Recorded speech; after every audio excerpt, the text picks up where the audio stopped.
Hey, warrior, pause. Just for a second. Breathe in. Feel that heartbeat, that steady rhythm. That's life reminding you you're still here, still fighting, still standing. And if you're still standing, then you haven't lost. Not yet, not ever. You didn't open this video by accident. Maybe you don't even know why you're here. Maybe something deep inside whispered, please, just listen. So here you are. And here I am. What I'm about to say might not dramatically change your life, but it might quietly save it. Not in fireworks, but in the silence that follows when truth hits home. That voice in your head that says you're not enough, it's lying. Those looping thoughts replaying your failures like a broken record. They're thieves, stealing your future one replay at a time. The negativity that fogs every dream, every decision, every chance you take, it ends today. Right here, right now, if you choose it. Imagine this. You're standing in a room of mirrors. Everywhere you turn, you see yourself, too broken, too flawed, too much, too little. You believe what you see because mirrors don't lie, right? Wrong, these aren't mirrors. They're distortions, funhouse tricks. And you've lived inside that funhouse so long, you've forgotten what you really look like. The Buddha once said, what you think, you become. What you feel, you attract. What you imagine, you create. Read that again, slower this time. Your thoughts aren't just passing clouds. They're blueprints. Brick by brick, moment by moment, they build your world. If your thoughts are poison, your life becomes a poisoned well. But here's the secret no one teaches you. You are not your thoughts. You are the sky. And your thoughts? They're just weather, passing storms that come and go. But the sky remains, vast, untouched, eternal. Right now, you're at war. Not with the world. Not with them, with you. Every morning, the battle begins. You can't do this. You're going to fail. No one believes in you. Why even try? These are the weapons you've turned against yourself. And you've gotten so good at this war. You're winning at destroying your own spirit. Marcus Aurelius once wrote, you have power over your mind, not outside events. Realize this and you will find strength. So, warrior, realize it, because the battle was never about becoming enough. It was about remembering you always were. A man with armies at his command understood something profound. The only battle that truly matters is the one inside your skull. What if I told you that everything you've believed about yourself is negotiable? That the story you've been telling, I'm not smart enough, strong enough, worthy enough, is just one version. What if there's another story waiting to be told? A story where you're the hero, not the victim.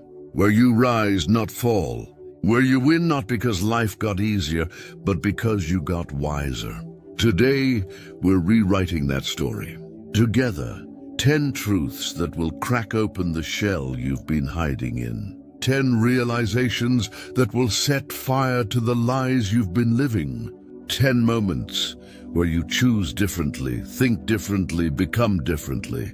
Not someday, today. Not when you're ready now. Hit that like button, drop a comment, and share this with one person who's drowning in their own thoughts. Subscribe because transformation isn't a one-time event. It's a daily practice. And most importantly, every word matters. Every second counts. Your old self will try to pull you away. Your new self is begging you to stay. If you're ready to speak to yourself with compassion, let's flood this space with commitment. Type in the comments, I choose kindness. Music number 1, your thoughts are not facts. Your brain generates about 6,000 thoughts per day. 6,000. And most of them complete fiction, stories, assumptions, fears dressed up as facts. Yet you believe them? You treat them like gospel truth, like divine prophecy. and they're destroying you from the inside out. When you think I'm a failure, that's not a fact.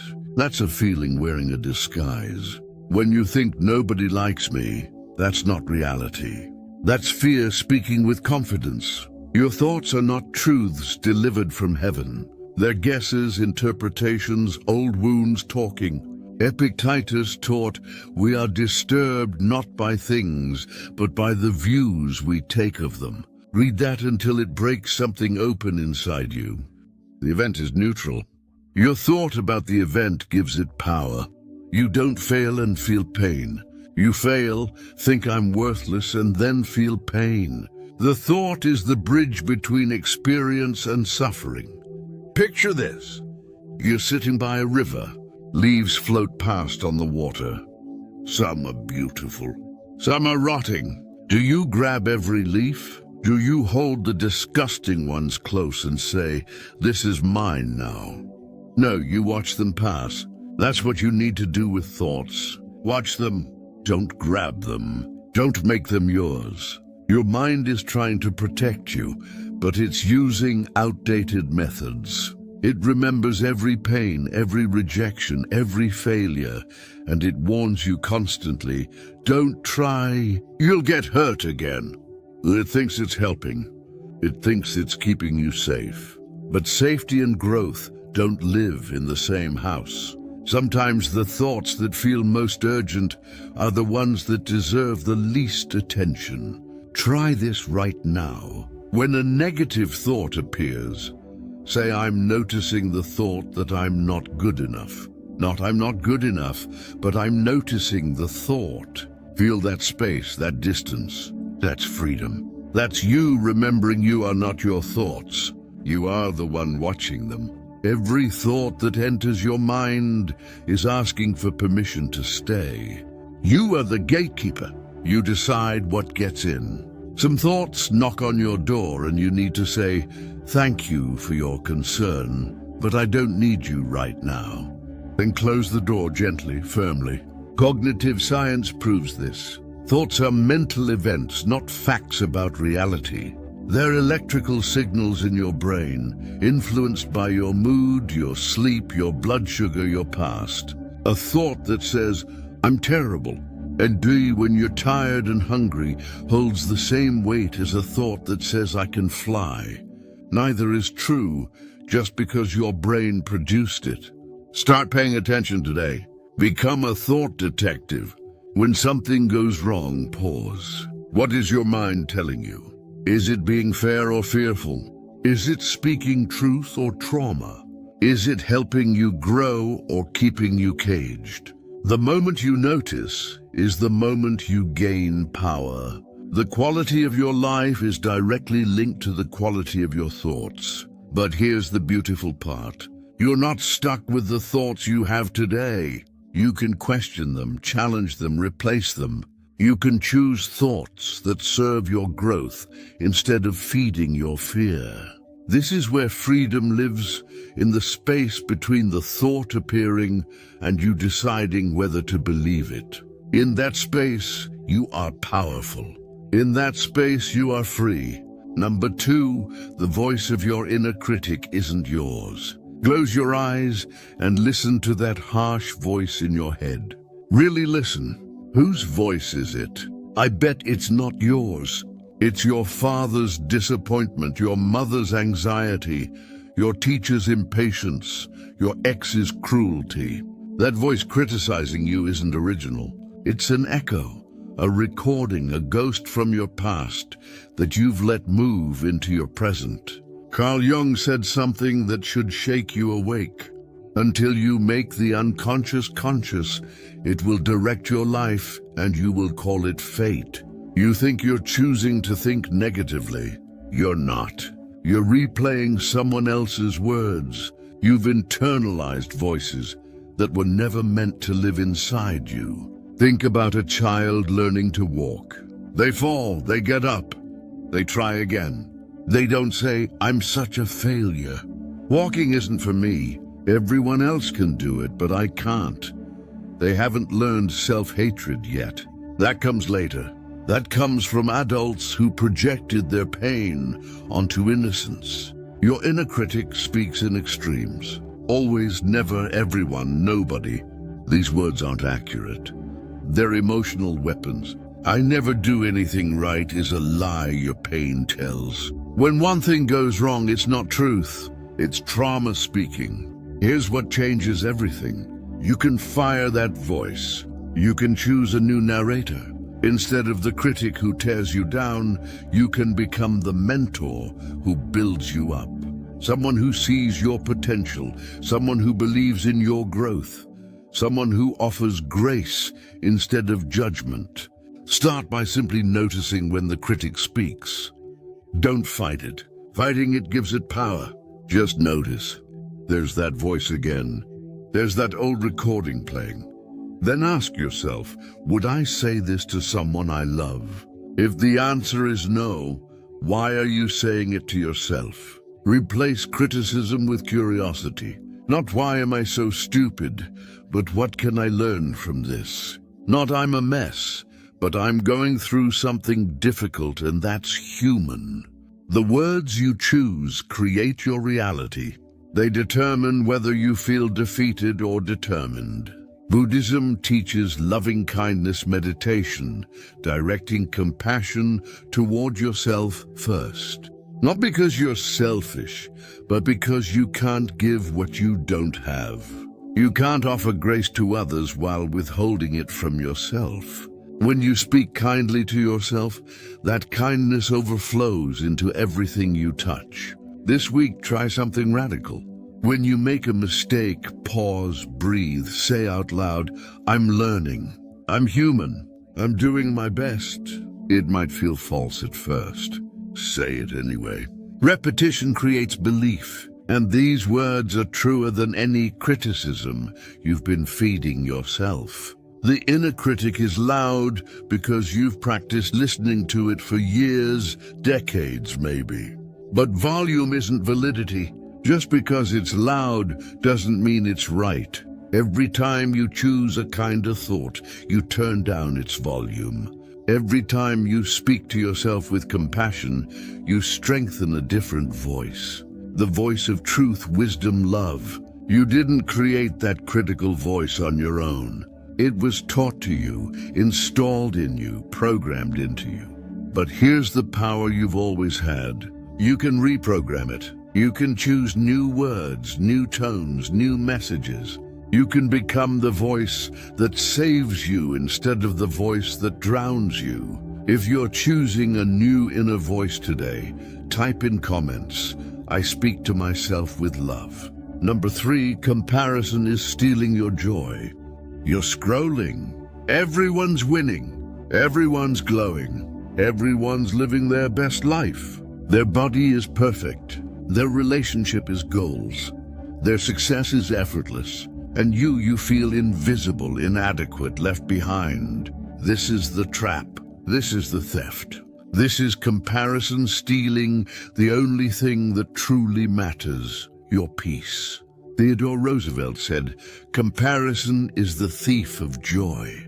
But it's worse than that. Comparison is the thief of presence. It steals your ability to see your own progress. It blinds you to your own blessings. It makes you hate your chapter 3 because someone else is on chapter 20.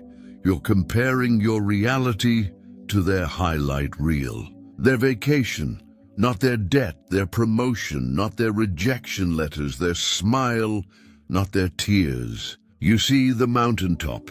You don't see the climb. You don't see the falls. You don't see the blood on their knees from crawling when they couldn't walk. Social media has turned comparison into an addiction, an endless feed of proof that everyone else has it figured out. But it's a lie, a curated lie, filtered, edited, carefully selected moments designed to look effortless when they cost everything. But even without social media, comparison existed. It's human to look around and wonder if you measure up. The problem isn't the glance, it's the stare. It's when you use their success as evidence of your failure. When you make their journey proof that something's wrong with yours, listen to me. Your path is yours alone. Nobody else has your combination of gifts, scars, dreams, and destiny. You're not supposed to look like them, move like them, win like them. You're supposed to become the fullest expression of yourself, not a cheap copy of someone else's life. The Stoics practiced focusing on what's within their control. You can't control their timeline. You can't control their advantages. You can't control their luck or privilege. But you can control where you place your attention. You can control whether you celebrate their win or resent it. You can control whether you focus on what you lack or what you have. Start a gratitude practice. Every morning, name 3 things going right in your life. Not perfect, just right. Your health, your friend, your persistence. These things are real. They're yours. They matter more than any stranger's Instagram post. When you catch yourself comparing, redirect immediately. Instead of "they have what I want," try "their success shows me what's possible." Instead of "I'm so far behind," try "I'm exactly where I need to be to learn what I need to learn." The shift is subtle but seismic. Celebrate other people genuinely. Their success doesn't diminish yours. The universe isn't running out of blessings. There's enough sunlight for every flower, enough rain for every seed. When you cheer for others, you free yourself from the prison of competition. You remember we're all just trying to grow. Run your own race at your own pace toward your own finish line. Because here's the secret they don't tell you. Everyone's finish line is different. You're not competing with them. You're becoming who you were meant to be. And that person is incomparable. Stop measuring your worth against someone else's ruler. Build your own measurement. Define your own success. Celebrate your own growth. Your journey is sacred, unique, unrepeatable. Don't waste it wishing it looked like someone else's. If you're done comparing and ready to start living, type in the comments, "I celebrate my unique path." Number 4, mistakes don't define you. You made a mistake maybe yesterday, maybe years ago, and you're still there, still replaying it, still using it as evidence that you're broken, still letting one moment define your entire existence. But here's the truth that will set you free. Mistakes are events, not identities. Thomas Edison failed 10,000 times before inventing the light bulb. When asked about failure, he said, "I have not failed. I've just found 10,000 ways that won't work." He understood something profound. Mistakes aren't proof you're broken. They're proof you're brave enough to try. You didn't fail. You experienced failure. You didn't mess up your life. You had a moment that didn't go as planned. The mistake is something that happened. It's not who you are. But when you fuse your identity with your errors, you trap yourself in a prison made of shame. Understand the difference. Shame says I am bad. Guilt says I did something bad. One attacks your character. One addresses your behavior. Shame keeps you stuck. Guilt helps you grow. The difference is freedom. Your brain has a negativity bias. It remembers mistakes more vividly than successes because evolutionarily remembering danger kept your ancestors alive. But in modern life, this bias doesn't serve you. It makes you replay your worst moments while forgetting your best ones. It makes you define yourself by your lowest point instead of your highest potential. Think about the people you love. Do you define them by their worst day? Do you hold their mistakes against them forever? Nah, you see them with compassion. You give them grace. You understand they're human. So why can't you give yourself the same grace? Every person you admire has failed spectacularly. Every leader you respect has made mistakes. Every success story you celebrate includes chapters of falling flat on their face. The difference isn't perfection, it's resilience. It's getting up. It's learning. It's trying again. Mistakes are data, information, teachers. They show you what doesn't work so you can discover what does. When a scientist's experiment fails, they don't quit science. They adjust the hypothesis. They try differently. Your life is the experiment. Your mistakes are the results guiding you toward better methods. Stop punishing yourself for being human. Stop holding yourself to a standard that nobody on this planet can meet. Perfection is not the goal. Growth is the goal. Becoming a little wiser, a little kinder, a little braver than you were yesterday, that's the goal. Forgive yourself. Not because what you did was okay, not because it didn't matter, but because carrying the weight of your past is preventing you from stepping into your future. Forgiveness doesn't erase the mistake. It releases you from the prison of shame so you can move forward. Reframe your self-talk immediately. Instead of "I'm such an idiot," try "I made a choice that didn't work out, and now I know better." Instead of "I ruin everything," try "This situation didn't go well, and I'm learning from it." The words you use shape whether you see yourself as hopeless or capable of change. You are not your mistakes. You are not your worst day. You are not the sum of everything you wish you could undo. You are a person learning, evolving, becoming. You are worthy of forgiveness. You are worthy of grace. You are worthy of starting again as many times as it takes. If you're ready to release the shame and embrace the lesson, type in the comments, "I am more than my mistakes." Number 5, you don't need permission to start over. There's something you want to change, something you want to release, something you want to begin, but you're waiting. Waiting for the right moment. Waiting for someone to tell you it's okay.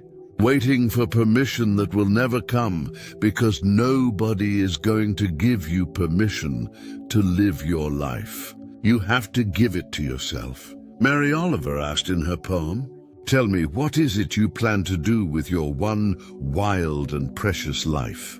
Not what others think you should do, what you plan to do. Your life is yours. Your choices are yours. Your fresh start is yours to claim right now. You don't need to wait until Monday. You don't need January 1st. You don't need to feel ready, because you might never feel ready. Growth doesn't happen in comfort. Change doesn't wait for perfect conditions. The right time is now, this moment, this breath. Maybe you're thinking, "But I've tried before and failed." Good. That means you're courageous. That means you know what doesn't work. Every ending is information for a better beginning. Every closed door teaches you which doors to open next. Society puts timelines on success. Graduate by this age, marry by that age, achieve this by then. But life isn't a race with a universal finish line. You can start a new career at 40, go back to school at 50, reinvent yourself at 60. Age is not a barrier, fear is. You're allowed to change your mind. You're allowed to want something different than you wanted 5 years ago. You're allowed to outgrow old versions of yourself. You're allowed to release goals that no longer serve you and chase dreams that set you on fire today. Evolution is not betrayal. The Japanese have a concept, kaizen, continuous improvement through small, consistent changes. You don't have to transform overnight. You don't have to become someone completely different by tomorrow. Just take one small step today, then another tomorrow. Small steps taken consistently lead to extraordinary places. What's stopping you isn't ability. It's the story you're telling yourself. I'm too old. I'm too young. I don't have money. I don't have time. People will judge. These are real concerns, but they're not walls. They're hurdles. And hurdles can be jumped. Starting over doesn't mean your past was wasted. Every experience taught you something. Every challenge strengthened you. Every mistake gave you wisdom. You're not throwing away your history. You're building on it. You're using everything you've learned to create something better. Give yourself permission to be a beginner again. Give yourself permission to not have all the answers. Give yourself permission to stumble, learn, and figure it out as you go. Nobody starts as a master. Mastery comes from daring to start. Right now, decide one thing you're going to change, one habit you're breaking, one dream you're pursuing, one truth you're living. Don't announce it. Don't wait for applause. Just begin quietly, powerfully. Today you are not stuck. You are not trapped. You are not doomed to repeat the past. Every single moment is a chance to choose differently, to speak differently, to act differently, to become differently. The power has always been yours. Now use it. Stop asking for permission from people who don't own your life. Stop waiting for validation from people who don't understand your vision. Stop delaying your dreams because of fear dressed up as wisdom. Start today now. This moment is all you have. Don't waste it waiting. If you're ready to start over without asking anyone else, type in the comments, "I give myself permission." Number 6, your worth isn't measured by productivity. You're exhausted running on empty, but you can't stop, can't rest, because rest feels like weakness. Slowing down feels like failure.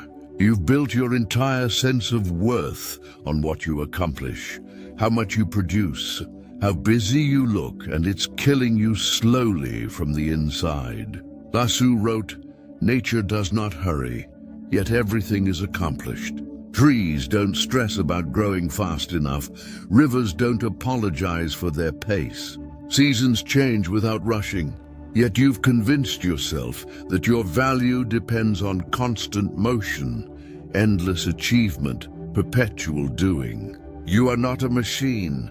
You're a human being, not a human doing. Your worth was established the day you were born, not earned through achievements. You don't become more valuable when you finish your to-do list. You don't become less valuable when you rest.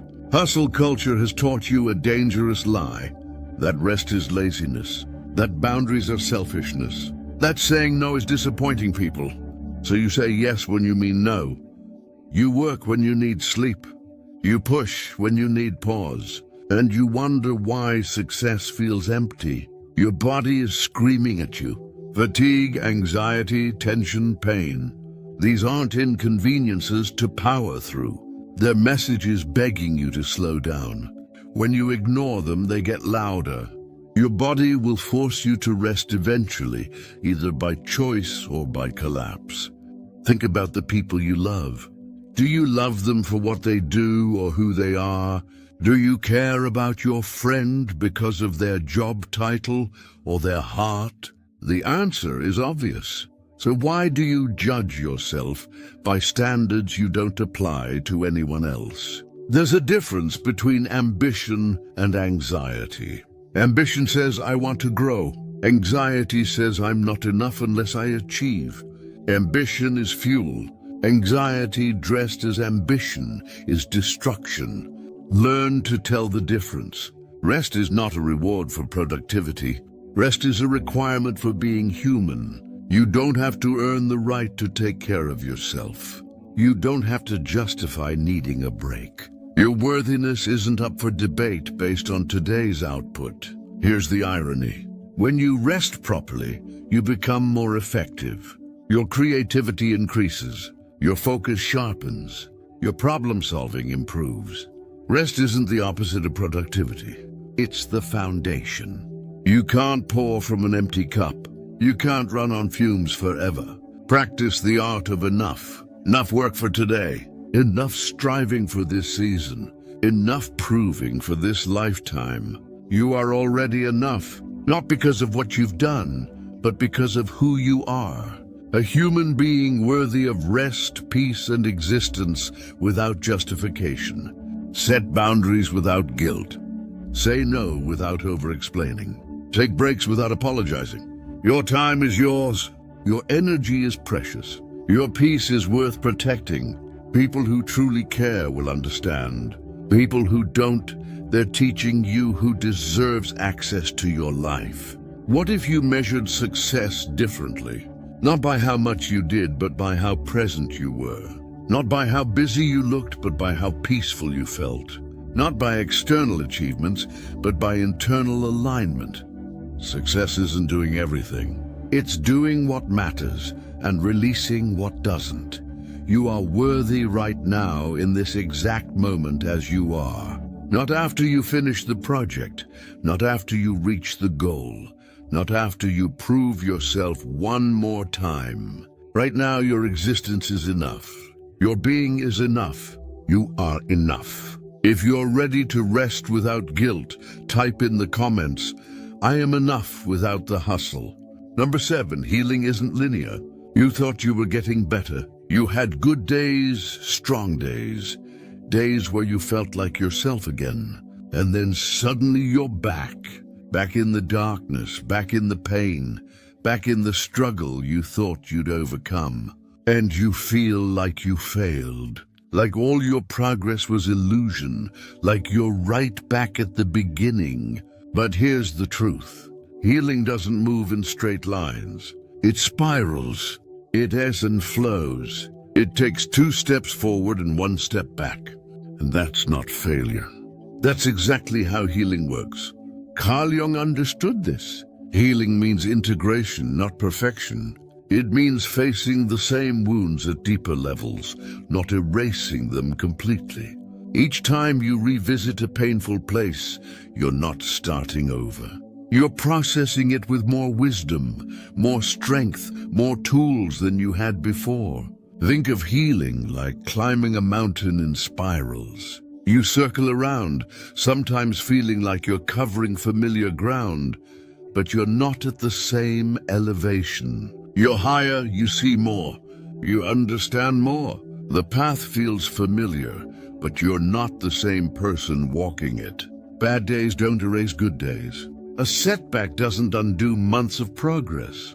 That difficult moment yesterday doesn't cancel the growth you've achieved. You're not back at the beginning. You're in a new place with old feelings, and that's different. Your triggers will still trigger. Your wounds will still be tender. Your trauma will still echo. But each time you face them, you get stronger. Each time you survive them, you build evidence that you can survive them again. Each time you choose healing, you're creating new pathways, new patterns, new possibilities. Stop comparing your healing to others' timelines. Stop judging yourself for not being over it yet. There's no deadline on processing pain. There's no expiration date on healing. Some wounds are deep. Some take time. That doesn't make you weak. It makes you human. Rumi wrote, "The wound is the place where the light enters you." Your pain isn't pointless. Your struggle isn't meaningless. Every difficult moment is teaching you about your strength, your capacity, your resilience. You're not broken. You're breaking open. Celebrate the small victories nobody sees. You got out of bed today. You faced your fear.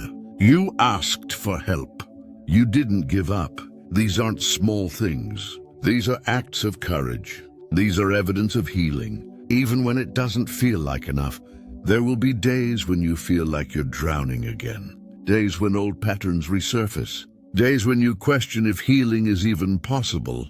On those days, remember you've survived every difficult day so far. 100% success rate.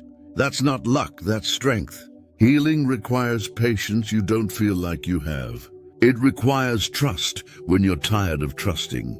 It requires you to keep going when everything in you wants to quit. But you don't have to heal perfectly. You just have to keep healing honestly. Give yourself grace for the hard days. Give yourself credit for progress you can't see. Give yourself permission to heal at your own pace, in your own way, on your own timeline. You're not racing anyone. You're not competing with anyone. You're simply becoming whole again, one imperfect day at a time. The spiral isn't taking you backward, it's taking you deeper. And deeper is where the real healing lives. So keep going, keep healing, keep trusting the process. Even when the process feels broken, you're not broken, you're becoming. If you're giving yourself grace for the non-linear path, type in the comments, I trust my healing journey. Number 8, silence the what if that steals your peace. What if it doesn't work? What if they reject you? What if you fail? What if you're not ready? What if everything falls apart? These questions are vultures circling your mind. They keep you awake at night. They paralyze you during the day. They steal your present by filling it with fear about. It gives you reasons not to try. It provides justification for staying small, staying safe, staying comfortable. Because if you never risk, you never fail. But you also never succeed. You never grow. You never live. Your brain is designed to predict danger. It's trying to protect you, but it can't tell the difference between real threats and imagined ones. It treats the possibility of embarrassment the same as physical harm. Your nervous system responds to what if they laugh the same way. It responds to what if there's a bear. But these aren't the same. What if you ask different questions? What if it does work? What if they say yes? What if you succeed beyond imagination? What if you're more ready than you think? What if everything comes together beautifully? These questions are equally possible, but you don't ask them because hope feels more dangerous than fear. Fear disguises itself as preparation. I'm just being realistic, you tell yourself. I'm just thinking ahead. But there's a difference between planning and anxiety. Planning asks, what's my next step? Anxiety asks, what's the worst that could happen?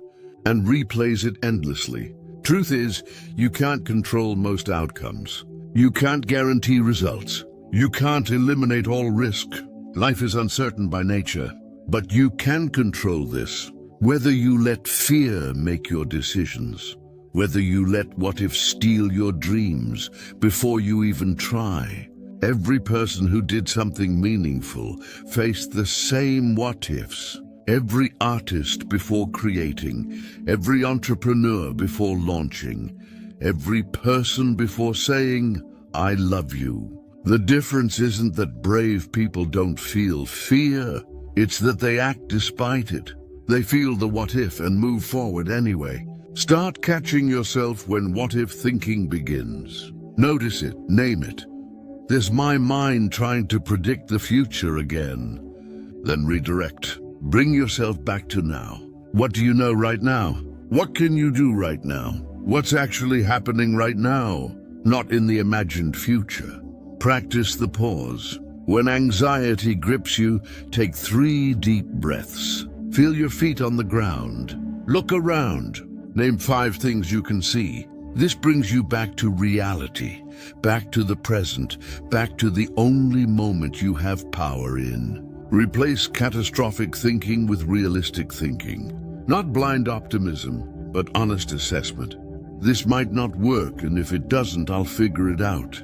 I might fail, and if I do, I'll learn something. Things might go wrong, and if they do, I'll handle it. You've handled everything so far. You'll handle what comes next. The future unfolds whether you worry or not. Worry doesn't prevent bad things. It only prevents you from enjoying good things happening now. Choose presence over prediction. Choose action over anxiety. Choose living over endless mental rehearsal of things that might never be. Number 9, you're allowed to outgrow people and places. There are people in your life who knew the old you. The you who stayed quiet, the you who played small, the you who accepted less than you deserved. And now you're changing, growing, becoming. But they're uncomfortable with this new version. They want you to stay who you were because it makes them comfortable and you feel guilty for evolving. Heraclitus said, "No man ever steps in the same river twice, for it's not the same river and he's not the same man. Change is the only constant. You're not who you were last year. You won't be the same next year. This is natural. This is growth. This is life. But here's the painful truth. Not everyone can grow with you. Not every relationship is meant to last forever. Some people are in your life for a season, not a lifetime. And that's okay. It doesn't make the love less real. It just means your paths are diverging. You've changed. Your values shifted. Your goals evolved. Conversations that once fulfilled you now feel empty. Places that felt like home now feel confining. Dreams you shared with people no longer align, and you feel guilty, like you're abandoning them, like you're being disloyal. But growth isn't betrayal. Choosing yourself isn't selfish. Creating space for your evolution isn't cruel. You can love people and still outgrow them. You can appreciate what they brought while acknowledging they're no longer aligned with where you're going. Some people will celebrate your growth. They'll encourage your dreams. They'll support your transformation. These are your people. Keep them close. But others will resist. They'll criticize. They'll try to guilt you. They'll say, "You've changed," like it's an insult. And maybe you have changed. Maybe that's exactly the point. You don't owe anyone your small self. You don't owe anyone stagnation to make them comfortable. You don't owe anyone the right to limit you just because they refuse to grow. Your first responsibility is to your own becoming. Letting go doesn't have to be dramatic. It doesn't require confrontation. Sometimes it's just a gentle release. Spending less time together, creating boundaries, allowing the relationship to naturally become what it needs to be now, even if that's less than what it was. The same applies to places. That job that once excited you now drains you. That city that once inspired you now suffocates you. That environment that once served your growth now limits it. You're allowed to leave. You're allowed to seek spaces that match who you're becoming. Grief is part of this process. It's okay to mourn what was moving toward what will be. You can feel sad about endings while knowing they're necessary. You can miss people while recognizing distance is healthier. You can honor the past while choosing the future. Your growth will threaten people standing still. Your light will make people uncomfortable who hide in darkness. Your courage will challenge people choosing comfort. This isn't your problem to fix. Your job isn't to shrink so others feel bigger. Your job is to become fully yourself. Trust the process of outgrowing. Trust that the right people will meet you at your new level. Trust that opportunities will align with your evolution. Trust that every ending makes space for a beginning that serves you better. You're not losing anything real. You're releasing what no longer fits so you can embrace what does. You are allowed to evolve. You are allowed to grow. You are allowed to become who you were always meant to be, even if it means leaving behind who you used to be and the people who loved that version. If you're ready to outgrow without guilt, type in the comments, "I honor my evolution." Number 10, your story isn't over. You're here right now reading these words, which means you're still breathing, still fighting, still hoping. Even if that hope is barely a whisper, you've survived everything that tried to break you. Every loss, every betrayal, every moment you thought you couldn't continue. And yet here you are. That's not luck, that's power. F. Scott Fitzgerald wrote, "For what it's worth, it's never too late to be whoever you want to be." Your story isn't finished. This chapter might be brutal, but it's not the final chapter. You're still writing. You're still becoming. The best parts of your story might still be unwritten. Maybe you are at a low point right now. Maybe you feel defeated. Maybe you've lost faith in yourself, in others, in better days. But low points aren't end points. They're turning points. They're where transformation begins, where you decide whether to give up or rise up.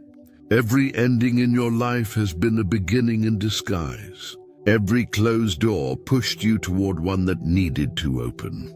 Every person who left made space for someone better. Every failed plan redirected you toward something more aligned. You couldn't see it then, but looking back, you can trace the pattern of how everything that fell apart made way for things to fall into place. Your past doesn't determine your future unless you let it. Yes, you've been hurt. Yes, you've failed. Yes, you've made mistakes. But none of that defines what happens next. Every single day is a blank page. Every morning is a chance to write something different. The pen is in your hand.